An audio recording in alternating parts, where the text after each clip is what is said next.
stage our moderator for this session, Ms. Priyanka Sharma, Director Digital Technology, DSM, Firmenich from. Please. May I please invite our panelists up on stage, Mr. Nadir, Bhalwani, Chief Information and Technology Officer, CareEdge Group. Mr. Milind Kankar, CIO, Supermax World.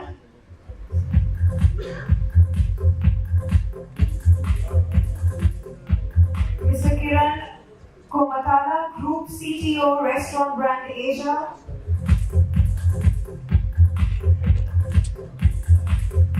And Mr. Ajay Awale, Head Information Technology, AquaPharm India.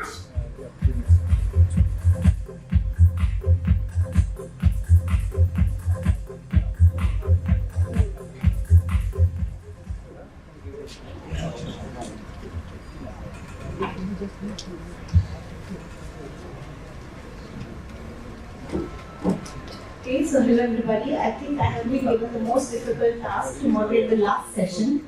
Nothing has been left unsaid, so there is nothing that we can bring here in terms of data center. But here is the twist. Everybody in our panel, including myself as well, we come from the consumer part of it, right? So we belong to the top layer where data center is the foundation, right? So here we can add, we can give you examples of how the foundations that you have built for us is helping us to realize our dreams. Like, for example, I come from DSM Firmenich. We are the manufacturers of fragrance, flavors, vitamins, which goes both into human nutrition as well as animal nutrition. So here we are heavily invested in data center, but in order to realize our data computes, right? So I give you a very specific example of my industry, how you are helping us to realize our dream. If I talk about our perfumery division, there is a profile called perfumer. So the job of this perfumer is to come up with a smell which does not exist, which can excite the market, which you can smell and see, yes, I want to go and buy this product. And how do you do that? It is very difficult, though. There is a limit to creativity. So here we are investing a lot into AI. We have data from past 150 years which help us to see what are the patterns, how we can come up with new smell and so on. So here we have lots of data which runs on different computes, and with the help of this we were able to come up with an artificial intelligence perfumer called Charlie. And now what this Charlie does, it helps perfumer to give a couple of options. And then perfumer, when we got the feedback, perfumer looks at this and said, I never thought of this combination, let me try this out. And when he tries it out, he gets the breakthrough. So this is how you are helping us, so thank you very much for that. And this is how I will start my conversation. I ask all of you in the panel to explain a little bit about what your industry is doing and how these technologies have helped you. We are investing into analytics, AI, IoT and so on. So how these technologies which are built on the foundation of data center has helped you, or if you can give a concrete example, that would be fantastic. Good evening everyone. My name is Nadir and I head the technology at CareEdge. I believe that the data center technology as well as the enterprise technology go hand in hand.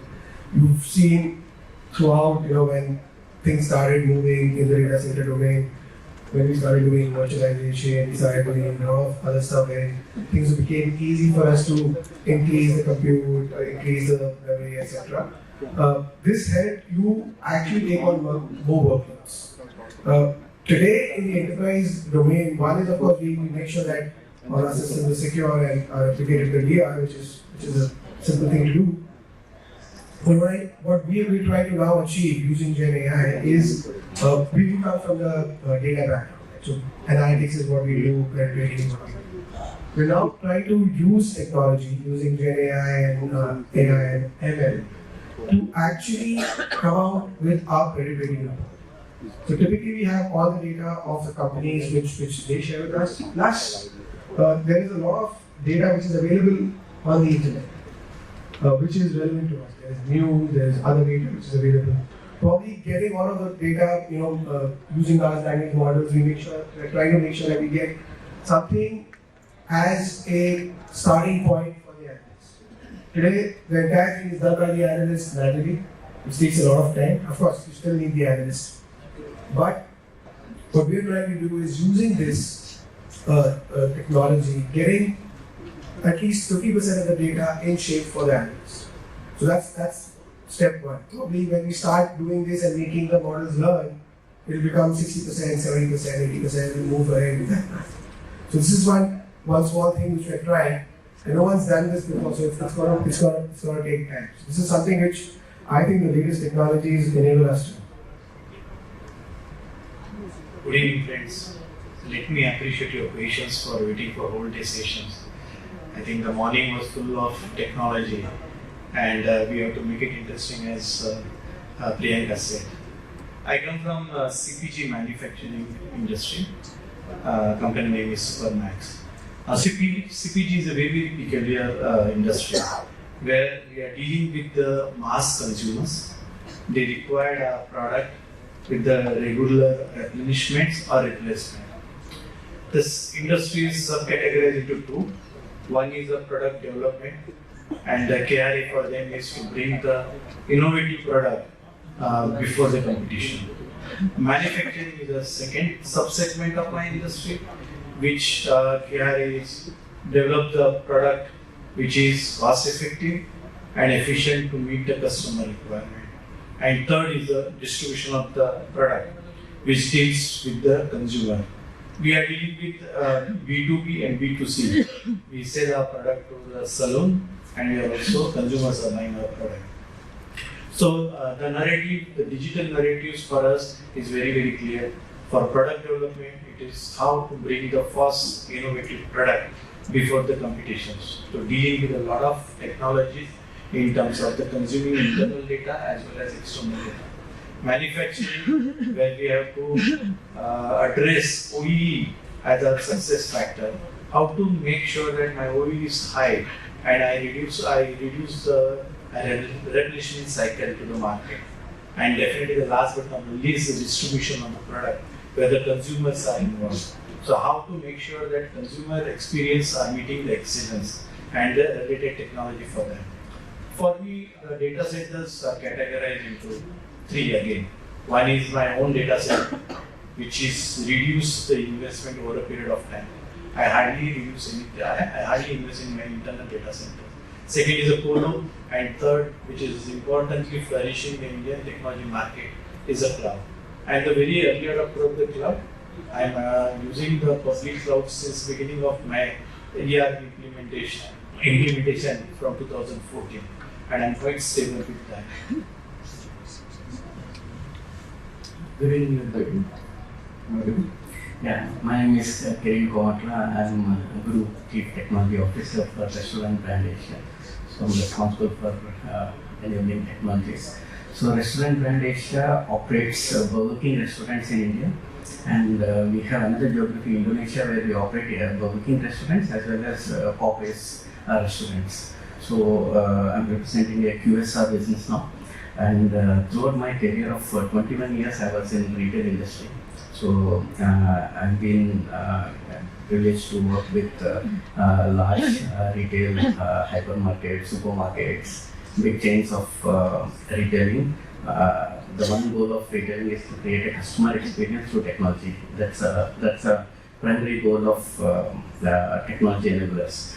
So throughout the career, what I got in the last scenario that is now in Restaurant Brand Asia is, we are a company, we are just 9 years old. So we started our entire technology on cloud. So thanks to cloud. So there is none of my team member would have seen any server or a data center room in my entire network of business.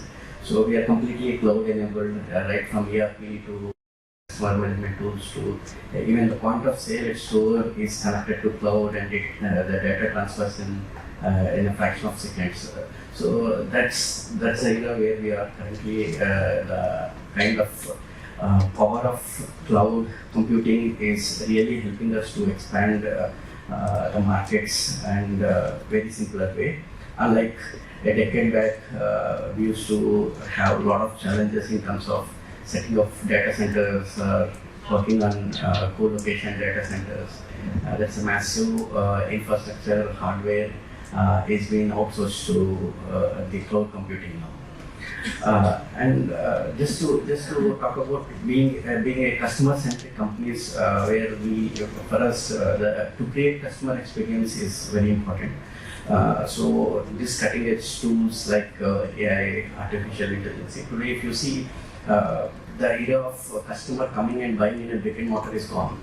So it was more of digital touch points, either on aggregator platforms or your own e-commerce networks or your restaurants or your retail stores. So it's everywhere. The same way, even the customer experience has to be created very seamlessly in all the platforms. So this is one of the biggest challenge which we need to address to make sure that the customer get the same experience.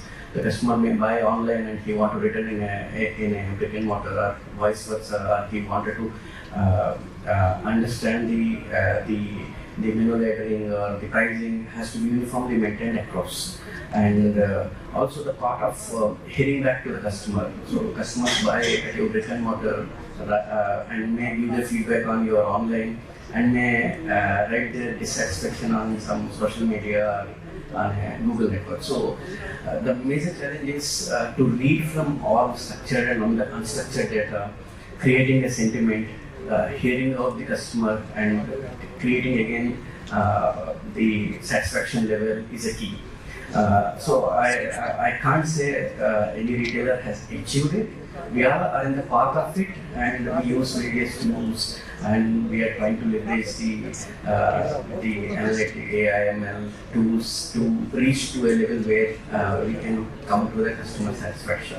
That's on the customer-centric solutions.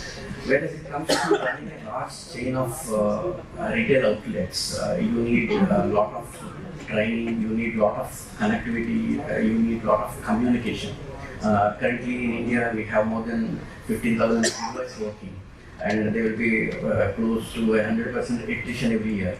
So training them, creating the uniform knowledge, because whatever the products launched, either the customer is being addressed or briefed in the same way by all the employees is very important. So for this, technology helps the mobile-based solutions of training and learning and creating some intuitive videos, certifying them. Everything before used to be in a different way, bringing them to some place and get trainers to train. Now everything is seamless and they are on-the-job learning. That's how we are leveraging these kind of mobile tools. And coming to IoTs, basically the previous two sessions panels spoke about energy.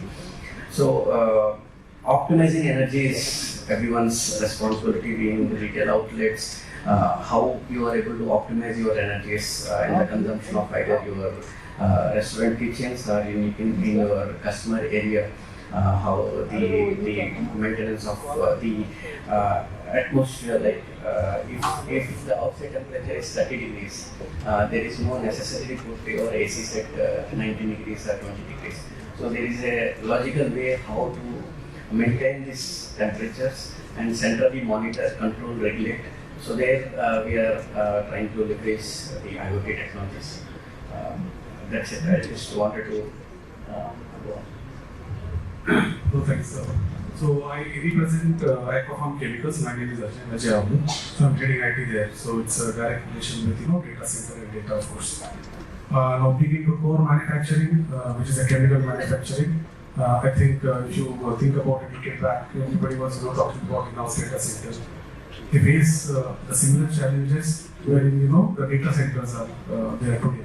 So similar challenges like electricity or major foundations. To get rid of that, I think personally, I have adopted some strategy in this company where there is no in-house data center. All the data, all the servers, that will reside on a common data center provider. Maybe it could be global data center or India data center.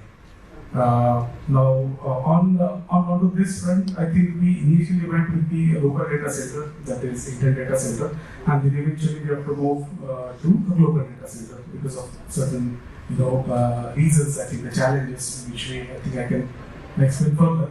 But as an introductory, specific to AI or IoT on data center, I think it's a different topic. But AI, what is used on data in manufacturing sector, is different. It is based on the logic, it's based on your business processes and how it benefits to the business. So, running a data center, whether it is in-house or external, it's a different way or it's a different challenge altogether. So that's all from the introduction. Thank you so much. So maybe my next question is to Nadir. Nadir, there are many technologies, AI, ML, IoT, blockchain, we heard about it all. How can this be leveraged in data center and which one excites you the most here? So I'm an old school, so also because when we all started, nothing was there. We all had our own data centers, and today also I'm sure everybody would be not completely on the cloud. Only the new age organizations who just come up will be on the cloud. So all your legacy workloads definitely are on-prem or co-located somewhere, and all new workloads. That's our strategy. All new workloads directly on the cloud. You can't create infrastructure. What we've done, of course, and I think the best thing to happen, of course, from the data center technology is virtualization. Right? It's an old technology, but if that wouldn't have happened, all this scaling up and having multiple servers and having great volumes would have never happened. But what we are doing is we do have a co-located data center at, of course, we use Yotta, and there we got HPB. So it's like our private cloud. We don't pay for it, we just pay as we use. And then as we increase our usage, we go on paying extra. Same like cloud. So I think that's something which we're using on the data center piece, and it has all of these capabilities of analytics, giving you updates, giving you thresholds, etc. That's what we're doing from the data center piece. I already spoke to you about what we're doing on the enterprise in the latest technologies using analytics. But one thing which is a lot of interest is because being in this industry, we need to be ahead of the curve. So if there's anything happening around, we should be knowing it first and then taking actions accordingly, right? You can't do action after the event has happened or the event is going to happen later. So with all the data you have and with all the data which you have on the internet and which you have yourself, we need to do those and analyze those data and come up with early warning and early systems which tell you that okay, some trading action can be taken. So what we're currently doing is we're scraping all the news sites with keywords, which then get mapped to the companies. The AI then reads the whole news article and understands what the sentiment. It understands if it's good, it's bad, or it's neutral. And then accordingly then highlights it to the analyst. It's a very difficult thing to do because at times the websites keep changing, the links keep changing. So it's a continuous process. And that's what we keep doing and to make sure that our analyst then gets the right information. So I believe if anything which can give you an early warning for at least our kind of an industry makes a lot of difference. And that's what we're working on right now. Maybe my next question is to Kiran, because you talked about from customer experience and how much we can do in that space with these new technologies, right? So my question is, right, when I talk to my foreign colleagues, they say that all these things like Swiggy and Zomato and everything is successful in India because you have a lot of manpower, right? You cannot have that much of manpower for delivery boys and everything generally in other countries, right? So those kind of apps and all is a different thing. But in terms of customer experience, how far do you see that India will go in terms of automation, complete automation in terms of customer experience? It's a long way because even every geography have a different approach towards the customer and how the customer is adopting also. If I bring a fancy digital some solution in any retail space, if the customer is not using it, it's useless. If you see self checkouts, maybe I remember more than 10 years back, 15 years back, a lot of retailers put a lot of capital investment right in retail spaces. It became redundant, no one used because customer is not ready for it. So it took a lot of time. And now if you see almost at least in the metros, people have started using because the mobile penetration increased and people like to do them, things by themselves.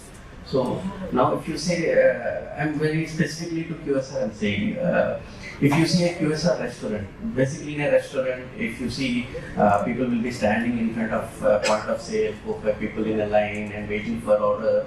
So this is how traditionally the food is being served in restaurants. Today, if you see, most of these restaurant business are shaping up to a digital experience centers. So you'll be seeing a lot of screens everywhere. You'll be seeing touch points. You go sit, scan a QR code, you see your menu, you order by yourself. So here, there is no manual interaction. This means it's trying to minimize it, and it is more using the digital touch points. It will be mutually helpful for the customer. He get completely transparent. The reality of this sales points is you go and ask for a sandwich, they will load you so much of cheese, fries, what you eat or not, because the decision is made by a cashier.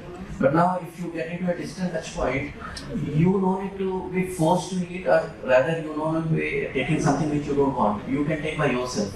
So that way a customer feel more comfortable, and at the same time it doesn't mean that customer buys less. Customer will tend to buy more because he is free to buy what he wants. So that way technologies are really helping, and today if you see most of the either retail outlets or fashion industry also trying to do more of digital experience in terms of if you go and wanted to try a sports shoe. Before you have to depend on someone, they used to say and they used to try to sell what they want to sell. Today you don't need to depend on someone. You can know your about the product either on e-commerce, either on digital spaces, or on the floor where you are going. You have everywhere information available, and it's very transparent. That way it's helping in shaping up. Coming to e-commerce bubble, so in India e-commerce works mostly on a discounting model. Thanks to e-commerce, ambulance will take 1 hour, Swiggy boy will come in 10 minutes. That's how the proportion is. But it will settle over a period of time. It's not a discount driven, it's a convenience driven. So if you see today, Blinkit in the same household, it sees like either Zepto or Blinkit, they will order almost 5 to 6 times in a single day. Where traditionally in houses we used to order provision. When we were kids, my parents used to order monthly once or maybe fortnight. Today in a day they are adding 4 times, 5 times because the delivery is free. So if you want something, you are just clicking a button in 10 minutes you are getting it. But it may not be a sustainable. I will give the question to Milan. Is India ready for that kind of technology advancement? People are learning really fast, but is our infrastructure, our mindset, or in terms of IT to provide that as the automation, is India ready? That's a very complex question to answer. Late in the beginning. India is getting ready. The single word answer is it's getting ready, but not yet there. We are having the mix of generations working together, staying together. I learned one of the organizations there is no retirement age, and they are one of the executives here. So even at the age of 70, the person is still working actively. I'm sure for him to get into the digital consumptions will take time. He may be the promoter of digital, but he may not be the full consumer of the digital. But new generation, probably Gen Z or Gen AI, they may like to go for digital. But same time, the COVID had changed the habit. The touchless procurement or the ordering, as Kiran was mentioning, that during our time probably once in a month, and now it is a 4 to 5 times a month the buyings are happening. So the things are changing. That's a cultural improvements what we will be seeing and we will be observing in the coming times. Coming to the infrastructure, I think India is quite advanced in terms of the infrastructure readiness, and thanks to the government encouragement, they are encouraging a lot of. We heard in the morning the government what kind of support they want to extend to the industry for the adoption of the technology. So that will help the consumption side of the technology to grow, but it will take some time. The readiness will happen soon and gradually. Probably we will be ahead of the Western world in terms of the digital platform as a provider and as a consumer. Thank you. So Ajay, next question is to you. You come from a chemical background, right? Can you tell us what are your investment in terms of these new technologies, and what are you investing in data centers? And is there anything, any hesitations that is holding you back? Because I want everybody to hear what customer thinks, what can hold them back. Sure. See, I think all investors or stakeholders, normally they look into a business simply. If you ask my managing director or maybe CEO, so he will say whatever you want to implement, but ensure that it happens in time, it aligns to the business timelines actually. Now, being a technical person there, I have to ensure the systems should support the business, first of all. And while talking, I think they were explaining when the other member, like whether India is, coming forward towards the digitalization of technology, I would say. But I don't know whether people are here from the manufacturing sector. If really they are, then they must be knowing, the industries today, maybe Maharashtra or India. If you go towards MIDC area, Maharashtra Industrial Development area. So for what they are struggling actually? They are struggling to bandwidth, they are struggling to roads, they are struggling to power, water, and these are fundamental challenges actually. Data, AI, IoT is too far, honestly. I think while sitting in corporate office, I am happy to talk to my managing director on this front and showing him a good picture. That's one hand, it's okay. But in practicality, in such manufacturing industries, it's different. Okay. Now, digital companies like app development, Swiggy, and all. I mean, those are soft companies. Okay. So they need an office, maybe a 5-star tower, and they can develop certain apps and distribute to the consumers. So it's, I would say, more easy job. But if you come to the substance or the physical manufacturing things, the hard part is it gets produced. Okay, it gets produced out of your urban area, wherein these kind of challenges are there and still there. Okay, I mean improvement is there, no doubt. For example, in last decade, in my own company, which is there in the Mahad plant actually, okay, it's a chemical belt altogether. I think people are struggling to have 1 Mbps bandwidth. Can you imagine? I think a couple of decades back actually. But today, I think there is a 5G energy, 5G towers are there, broadband facilities there, leases are there. Still, water consumption is a problem, but yeah, I think they will overcome on that. Now, coming back to your question, actually, yes, from a technology point of view, we have done a lot of things as a concept level and then some realization, but that is on a soft level. So, for example, in the sales area or support purchase area, in the organization, we are doing AI coding, and then they are coming up with some predictive forecasting, wherein they can predict how much business will happen in coming 6 months or something like that. Even on the procurement front, they are ready with what procurement they have to do for next 6 months to maintain the data and to maintain the market reach. So that's how they are developing on the soft part, no doubt. But hard manufacturing is still too far to come to that realization position. And just to align to that, actually, to complete the delivery, touchless and all, I think we have seen the drone system, which is today more advanced actually, because in my last organization we utilized drone system to check the health of the corn. Okay, so it was food industry, so a lot of depend on the corn actually, and to check the quality of the corn before it gets out of the farm, it's a hectic job. The quality person physically has to move to the farm and then check the quality of the corn actually. Now with the drone, it's quite easy. It can take a picture, it can show you the moisture, many other things, and then state the quality. So that's how I think it can complete the cycle of automation with maybe drone system and the entire AI IoT kind of thing. And that can be applicable to chemical industry also in future. Thanks. Thank you, Ajay. I think I'm running a bit okay on time, but maybe one last question to Nadir. Nadir, you seem quite invested into these technologies, right? Any enterprise level changes that you did, any enterprise level practices that you have put in place so to accelerate this process? So we're just going through a complete transformation journey, moving on from our legacy applications to the latest. So what was earlier, and everyone will relate to this, is that earlier everything was developed in-house. We should not leverage technologies outside. So all your core applications, your CRM, everything was typically in-house and also was in-house. So we've kept only the core in-house now, and all the other technologies and other SaaS-based applications which are available. For example, if CRM, then Dynamics is there is Salesforce. So we're moving to for DMS, we're moving to SharePoint. What we've done is the core application is something which is like an IP for us.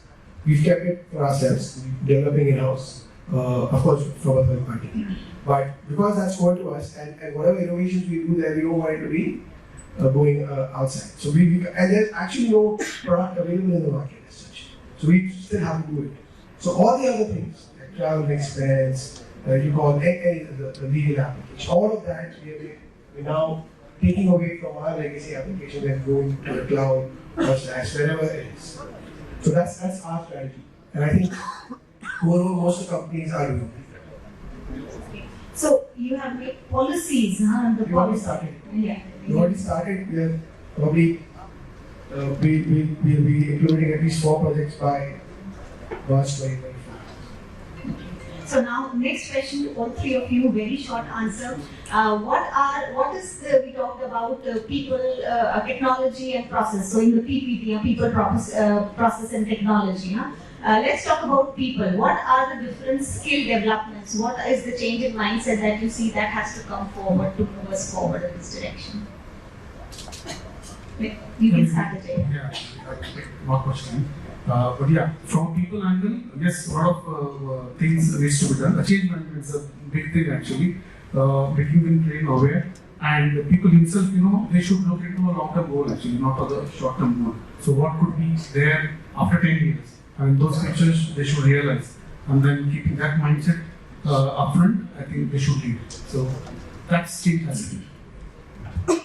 Okay, CareEdge. You have 10 seconds. Yeah, adopting new skills is a key. It's just not possible to stay with old skills and using the new technologies. So technology is not for one side, it's to everyone and every employee is responsible. So unlearn first. Yeah, upgrade. Okay, Viren. People is a critical success factor for the technology adoptions. And for me, people means both the technology as well as business people. So as a skill set, the business should learn the technology and technology should learn the business activity. Then only the success can be seen. Thank you. Thank you, everybody. I think Okay, we just have time for 2 questions for this panel. Sorry, I'm not the boss here. I'm really sorry, I think in the interest of time I'll have to jump in.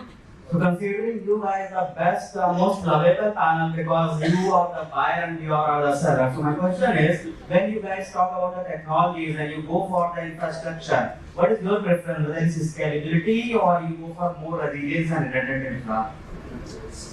Let's say it. Yeah, let you agree with that. Thanks. Next question, sir, please. Yeah. So my question is to Mr. Nadir specifically. Mr. Nadir, you said that you have kept the core on-prem and you have moved to non-core. So that still will be on the cloud. But it will be done by the integrity. Sorry?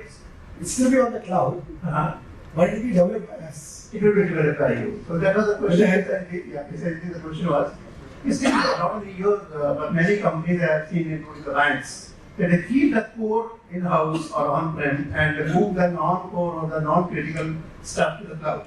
So what is the possible reason other than the IP part, or when the day will come then the companies will get a comfort that yes, everything can go to the cloud? So I still believe that they still have things on the cloud. I know about exchanges being on the cloud. So typically what they do is they keep the IT with it. Typically they not outsource that piece completely. But data centers have to be used and cloud has to be used. I'm sure we got still hosted on the cloud. We've still not decided whether it will be on our own HP Green Lake or it's going to be on Azure. So we're waiting to see what architecture will work best for us. And if it's the power platform which is going to work for us, then probably we have to be on Azure. We can't be on. Thank you, sir. So I will answer this question on a very funny note. Yeah. And we still have, in our company we have something called crown jewels. This is very data which is very close to our heart. So we still have that mindset कि सोना तिजोरी में रखना है, bank में नहीं डालना है, and we will guide it ourselves. So that's why there is still this prominence of keeping the core to the data center and giving everything we can give away to cloud. Amazing answer, Priyanka. Thank you. Alright, Priyanka, I would request you to please judge which was the most relevant question and then give away a goodie. Yeah,